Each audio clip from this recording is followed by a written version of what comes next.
The following public service program is brought to you by the Metropolitan Library System.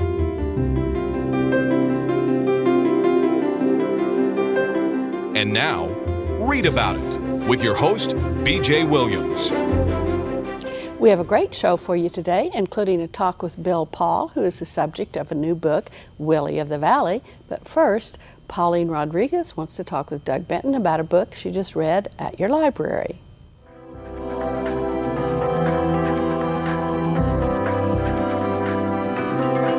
Pauline, thanks for taking some time off of your regular work and coming over here and helping me with my regular work. I appreciate that.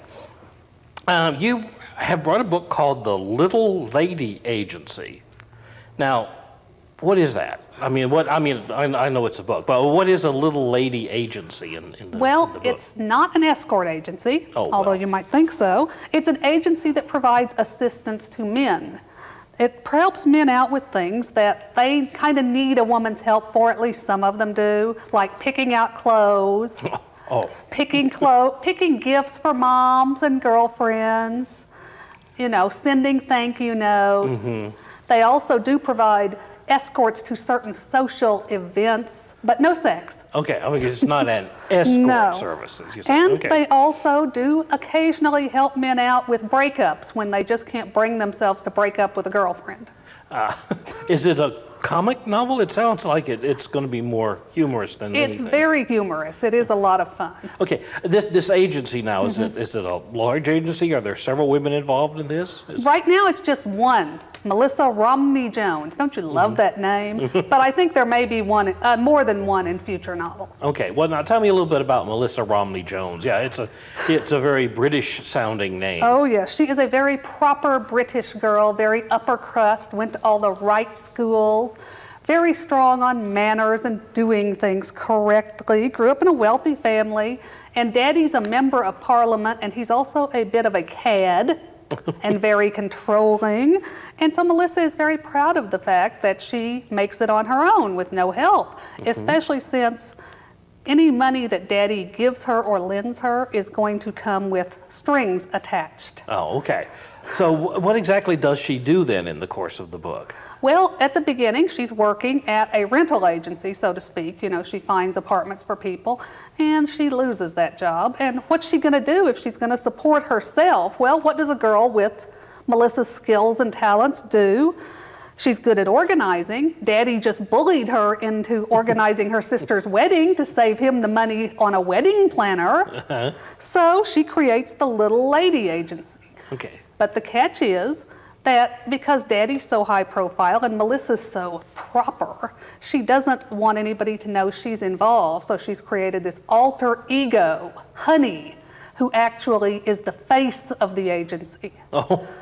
This is sounding like, we talk about it more and more, it sounds like it gets more and more complicated and maybe a little bit farther away from the fluffy romance that it sounded like it was in the beginning. Oh no, it's not a fluffy romance at all, and it does get more and more complicated. It of course has a lot of funny moments, especially when you start to deal with people who know Melissa and Honey.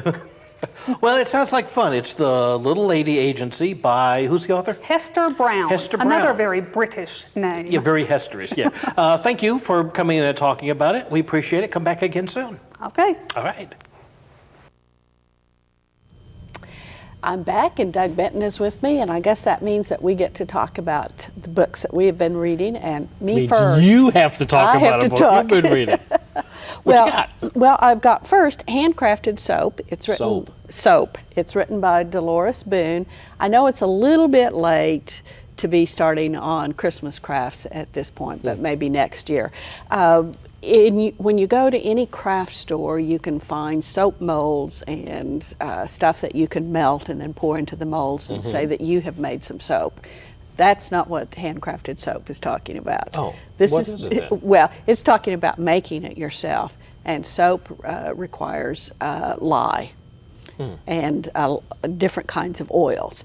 And she has a lot of recipes in there. She has a very good rundown on what you need to do in order to work with lye without getting into trouble. Yeah, you can hurt yourself with that stuff. Yes, you can hurt yourself with that stuff. But actually, when you're making soap, you pour the lye, a certain percentage, into distilled water. but you can wear gloves and protective clothing and everything. It's Sounds not like a lot of work. Well, actually, it isn't. Once you've got goggles and gloves, you're okay. Truly. No, but I brought this partly because it was a very interesting book in that it involved something more than just melt this stuff that looks like wax and pour it into molds, which is what most of us encounter. But the library has an awful lot of books on crafts of one kind or another. And if you're interested in anything, rather than rushing out to the bookstore and spending $50 to $100 on craft books, check them out at the library. You might find you enjoy it, or I never want to do that again. Yeah, right. Well, and I think if you're interested in maybe buying a craft book for somebody as a gift, look at it first. Take it home. Find out if it's really what you want to buy. Yeah, and try to. If you're doing that, you need to ascertain, is this person a beginner, or have they been doing this for a long time? Because you don't want to get them a beginner book. Right. And that brings up the second book, which is Quilts A to Z: 26 Techniques Every Quilter Should Know by Linda Cause. Not really a how-to book, but for somebody who's interested in the variety of quilts that can be made today, I think this is a very good book. It has some absolutely gorgeous photographs in it of quilts, which, and I wanted to bring this up because Anita Rossler keeps bringing knitting stuff. Does. People still quilt. They still quilt. So, and you can find a lot of books on quilting also in the library, patterns and that sort of thing, which every quilter will tell you you need. And after this short break, Doug will be telling me what he's been reading. Hi, I'm Donna Morris, Executive Director of the Metropolitan Library System. 2007 will mark Oklahoma's centennial year. 100 years is a long time, but public libraries have been part of this community since the very beginning. And we're still exactly the same as we've been all along, your primary source for information and entertainment. The delivery methods are different now than in the early days. Today we provide free wireless access, free internet access, DVDs, CDs, free programming for people of all ages, along with the traditional books, magazines, and newspapers. But what hasn't changed is our dedication to helping you find exactly what you need. Librarians continue to be the guides to the up-to-date world of information, and our librarians at MLS are the best in the business. So visit your neighborhood MLS library soon, and as they say in the world of libraries, come check us out. Well, we're back, and it's Doug's time to Just talk. as threatened. Right. Yeah, I read something this week that in a genre that I don't usually look at. It's a fantasy. Oh, really? Yeah. It doesn't look like one of those girly fantasies, though. No, it is not. And actually, the reason I picked this up is because the protagonist is a detective. He's a private detective. But he's also a wizard. Okay. Okay. Well, that must No. assist him in his detecting? And sometimes gives him a hard time as well. Okay. It's not a fantasy world Tolkien-ish fantasy. It's set in Chicago, as a matter of fact. In our everyday world, this fellow just happens to be, Harry Dresden, his name is, happens to be a wizard. This is the first volume of a series of Harry Dresden adventures. I think they're up to 6 or 7 of them now. The author is Jim Butcher. This was his first novel. He's gone on and written other more traditional kinds of fantasies since then. But what happens is if there's a crime in the city that looks a little paranormal or supernatural, Harry's friend Karen Murphy on the police department calls him in, and he looks things over, and sometimes he can tell her a little bit about what happened, if this was the victim of a spell of some sort. Sometimes he helps in the investigation, and other times he just gets her started and then leaves. In this book, 2 people have died. Their bodies have just kind of exploded. And so it looks like more than your average Chicago murder. So he's called in on it. He's also investigating a missing persons case. Young wife named Monica, no last name. She won't give her name. You can't tell a wizard your name because he might, if he's that kind, he might use it.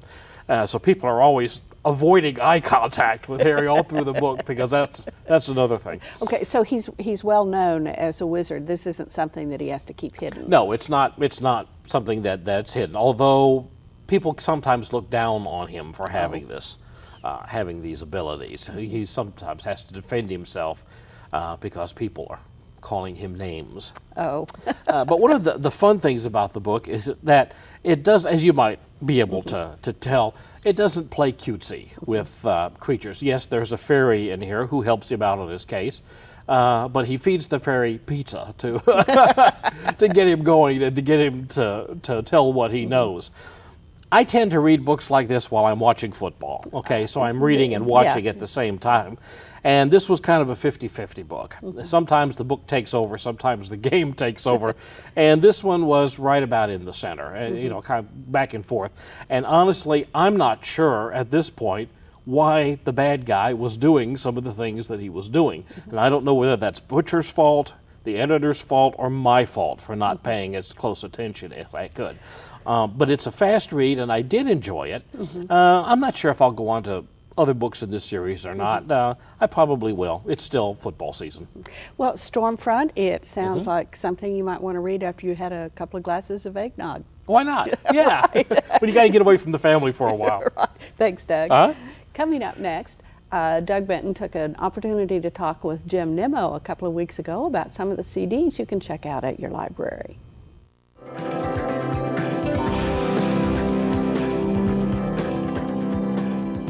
Hey, everybody, and hello, Jim. Thanks for coming back on the show. Hello, it's always a pleasure. I'm always surprised when you agree to come back on to talk with me. Well, I have very little social life, so I suppose I have it's nothing else supposed to do. Well, you brought some CDs, so we can listen to some, Yes, I some did. music here. I'm featuring American performers in this episode. We have Joshua Bell playing American music by nothing could be more American than Leonard Bernstein. He's playing a concerto, oddly enough, made up of themes from West Side Story and also the Serenade for violin and the string orchestra. I don't know this West Side Story concerto. Who put it together? Well, it's fairly new in the last couple of years, put together by William David Brown, okay. who was, I guess you could say, an assistant to Leonard Bernstein, who helped him with chores like arranging and that sort of thing, and the office type stuff. So we have that, and we also have Yo-Yo Ma. We talked about him in another episode. And this time he has teamed up with a bass player named Edgar Meyer, and also with Mark O'Connor, who plays fiddle. I can really say this, fiddle. He doesn't play classical music so much, but he does play the fiddle, and he is quite remarkable to listen to. So the title again is Appalachian Journey, and is it then music from the Appalachians? It uses the Appalachian folk style, and these are original pieces written by Edgar Meyer and Mark O'Connor, and they've got Yo-Yo Ma to help give them high class, I suppose. Yeah. But it's very enjoyable for people who like classical music and for people who think they don't like classical music. This exposes people, if they're interested, to a style of string playing that they might not be aware of otherwise.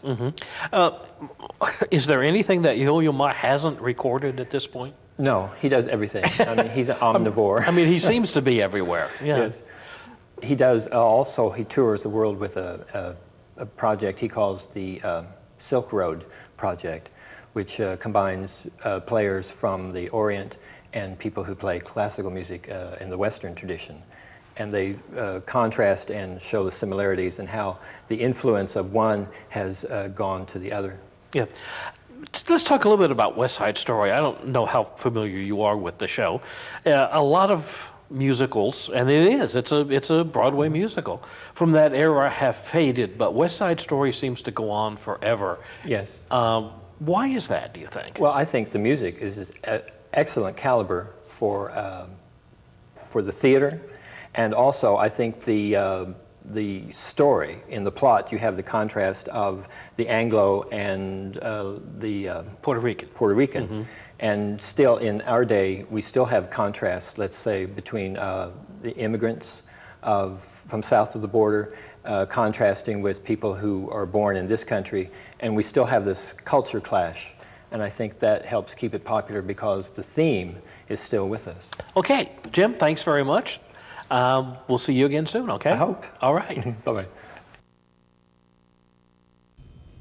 Coming up next, M.J. Vandeventer of the National Cowboy and Western Heritage Museum will be talking with Betty Price of the State Arts Council about a book that Betty has recently enjoyed. Welcome, Betty. Thank you. It's great to be here again. And you're going to talk about Mirror to America, the autobiography of John Hope Franklin, who happens to be a close personal friend of yours. Yes, he is. And I met him in 1993. I was already aware of who he was, but he received the National Medal for the Humanities from President Clinton at the White House. So we had a nice chat that day. And I decided he needed more recognition in Oklahoma. He was born in Renniesville, population 104, Right. and he has really risen to national prominence. Yes, he has. And in fact, he has even received the President's Medal of Freedom, which is, I think, the greatest honor that the President can present. Dr. Franklin is 91 years old now. Oh, my goodness. And he came to Tulsa recently for a book signing, and we had a chance to spend some time together. He's lively, he's lots of fun, and of course a brilliant man. And he has a lot of energy, and I think that the thing that we felt we wanted to do was recognize him in our state. So 2 years ago, he was declared an Oklahoma Cultural Treasure by Governor Henry. Well, he really is. I love what Toni Morrison said about the book. She called it astonishingly beautiful, a deeply intelligent record of an extraordinary life. He has 3 degrees from major universities and has taught at major universities. And she said it should be required reading lest we forget what is possible in a race-based society. It is a stunning book, and excuse me, I think that if people read this, they understand what African Americans have gone through in our country. And Dr. Franklin has been positioned to really make a difference in the diversity of our nation. And I feel that our way of honoring him at this point is not only with our friendship and our support, but he will be featured in a wonderful garden on the east oval of the state capitol, and this is called the Teata Garden, and it will honor Oklahoma cultural treasures. So Teata was an Indian storyteller, Chickasaw, who we honored as the first cultural treasure in 1987. So this is something that we can look forward to. We really can. Thank you so much for sharing with us this morning. Well, this is a first for us. Usually we have the writer of the book come and talk about the book, but today we have the subject of the book. Bill Paul is here, and Bob Burke is writing a biography of you. It's called Willie of the Valley. Now, you were introduced to me as Bill Paul. This is Willie of the Valley, so you're going to have to tell me why you were Willie of the Valley. Well, I will do that. First, BJ, let me tell you how thrilling it is to be here, and I'm so honored that Bob determined to do this book. Now to Willie of the Valley. I was born and grew up in Pauls Valley, Oklahoma, my hometown. It was founded by my great-great-grandfather, Smith Paul, and his Chickasaw Indian wife, Ella Teacha. I'm a 16th Chickasaw. I'm the 5th generation from Smith Paul, and my nickname all my life until a certain point was Willie.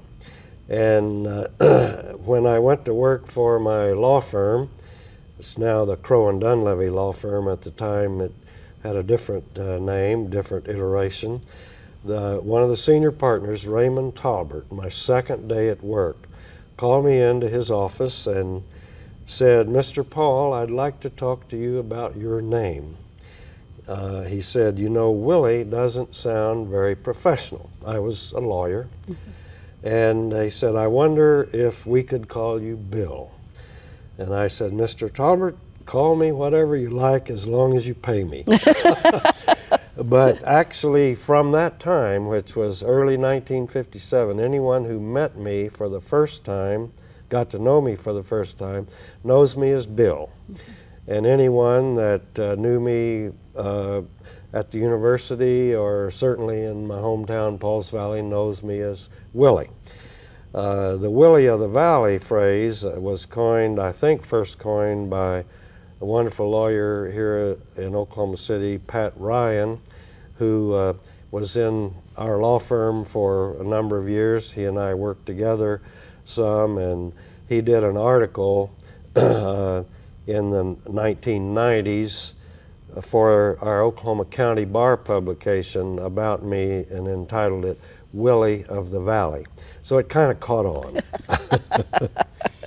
Now, Bob Burke is the one obviously writing the book. What's it like to be the subject? Have you had to sit and talk with Bob a lot? Well, more than that, I've done memoirs that I've dictated, and that's a lot of work, retracing, I'm 76 years old, retracing 76 years. So we do both. I furnish Bob my memoirs, and then he takes those and uses that as kind of a base, and he and Eric Dabney, who works with him, edit it. Then we also sit and talk, and then hopefully there will be a lot of photographs in the book, and so I've going through family albums and photos, getting photos together. So it's and then Bob and Eric do some independent research. I've been amazed at some of the things that they've come up with by going back to old newspapers, you know, through the tools that we can now use on the internet and so on. They do a remarkable job. So they have come up with a lot of material that I didn't have in my memoirs, like for example, material about my father, who was President Pro Tem of the State Senate and had a short career. He died when he was 44, but they have information about him that I was surprised they were able to dig up, but they did. Well, that's one of the things I like about Bob's biographies is that he doesn't just start with he was born on such and such a date. He gives some nice family background, and with your family, there's quite a bit of background there. Well, quite a bit, yes, there is. So, well, now this book is one of two that the Historical Society is making a big to-do about in our centennial year, isn't it? Well, that's right, and that's sort of a double honor here. The other is about perhaps the most distinguished living Oklahoman, David Boren. Bob is doing a book on President Boren, and the Oklahoma Heritage Association is sponsoring that book and my book, and has designated them as the two books that are part of their centennial celebration. So that's really a wonderful thing. Yeah, it really is. Now, you started out on a farm, but you entered OU with quite a big bang, didn't you? So to speak. Not the day I entered, but I was a hard worker academically, and I had some wonderful teachers in high school that really gave me some extra time to prepare me. And when we, those of us who entered OU would take an entrance examination, that's what we called it then. And I made the highest score in the history of the university on that examination. And that brought me to the attention of the president of the university and others, and got me off to a really good start, I would say, academically. Yeah. Now, your studies were actually interrupted by a little conflagration in Korea. Right. I was in the Naval ROTC program, and to get a reserve commission, and actually 2 years was required, and I fell in love with the NROTC program, decided to do that, which is a 4-year program. And during the summer between my sophomore and junior years, the Korean War started.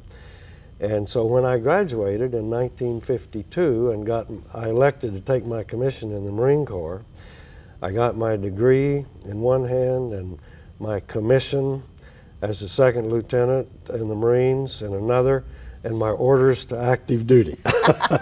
So I did serve 2 years from 1952 to 1954 in the Marine Corps, and did go to Korea.